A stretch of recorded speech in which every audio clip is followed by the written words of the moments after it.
পেয়ারাগুলি ভেঙে গেছে।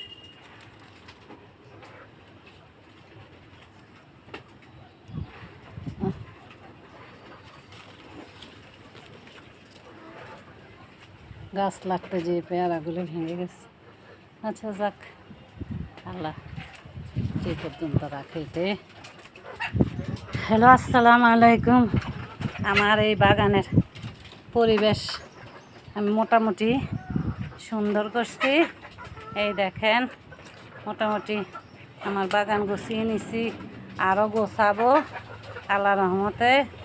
অনেক কিছু এনে এই দেখেন, আল্লাহ রহমতে আমার বাগানের পরিবেশ অনেক কামরাঙ্গা ঝরে গেছে। বাগানের কাজ করতেছে, যাক সমস্যা নাই, বাঁচলে আবার হবে। এই যে আমার বাগান আজকে অনেক কাজ করছে। আজকে 3 দিন যাবত আমরা কাজ করতেছি বাগানের। এই যে বাগান আল্লাহর মতো মোটামুটি আরও সুন্দর হবে। এই যে আমি এই যে টুলগুলি বানিয়ে আনছি লোহার, 7,000 টাকা খরচ করে। আল্লাহর রহমতে এখন আমার এই যে আমার সাজনা গাছটা অনেক বড় হয়েছে। তো আল্লাহর রহমতে আমার বাগানটা যদি আপনাদের ভালো লাগে তাহলে লাইক, কমেন্ট, সাবস্ক্রাইব করবেন।